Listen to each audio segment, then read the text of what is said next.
Bonjour les amis, j'espère que vous allez bien. Moi ça va, même s'il y a eu une petite histoire dans ma vie qui fait que je fais cette vidéo. Je vais vous parler aujourd'hui de gentillesse et de bienveillance.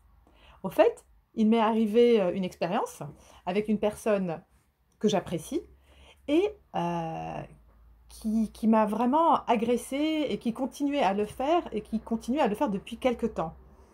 Et, et à un certain moment, cette personne a vraiment été un peu loin pour moi, ce qui fait elle a vraiment marché sur des valeurs qui me sont très très importantes. Et elle s'est permise des mots et des intentions qui m'ont profondément blessée. Et donc, j'ai réagi, j'étais dans la réaction. Et cette personne-là, la première chose qu'elle a dit, c'est: «Ah, mais je pensais que tu étais gentil, au fait. Tu parles de gentillesse, mais tu n'as aucune gentillesse, tu n'es même pas bienveillante.» Et je me suis dit qu'il était important pour moi, et peut-être pour vous ça peut vous aider, bah, de faire la différence entre la gentillesse et la bienveillance. Personnellement, je pense être plutôt bienveillante et d'avoir un élan spontané vers mon prochain. Sinon, je ne ferais pas le métier que je fais de thérapeute et d'accompagnante. Mon prochain m'importe, mais pas à mes détriments. Et c'est peut-être là la différence, justement.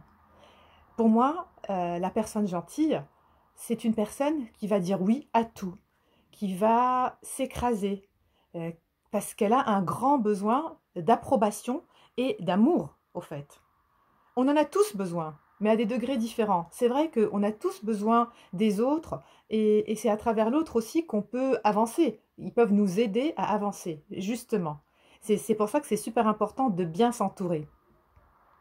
La personne gentille, elle va accepter parfois des choses qui ne sont pas acceptables pour ne pas perdre cette attention, ce regard, cet amour, justement.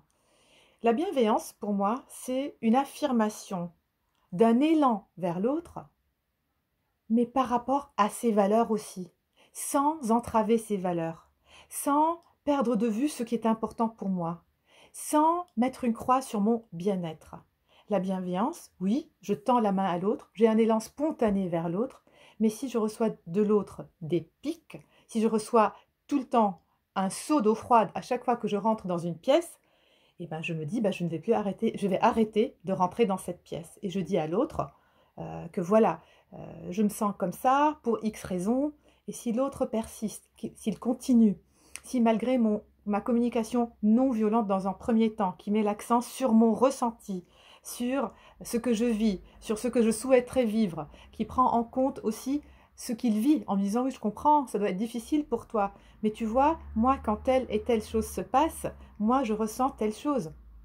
Et si l'autre continue, nie votre ressenti, marche sur vos valeurs d'honnêteté, de justice, sur vos besoins profonds de liens, de vrais liens, de connexion de cœur à cœur, et qu'il continue sur son délire, bah là, je crois que c'est toute l'affirmation de Thomas d'Azinbourg qui prend son sens dans «Cessez d'être gentil, soyez vrai», où l'auteur nous dit que parfois la gentillesse est une sorte d'hypocrisie pour gagner l'intérêt, l'amour de l'autre.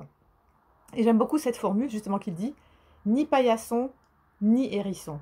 Simplement, à certains moments, se rappeler que la personne la plus importante dans une relation, c'est moi-même, et qu'il est important que mes valeurs soient respectées pour que je puisse aussi aller vers l'autre.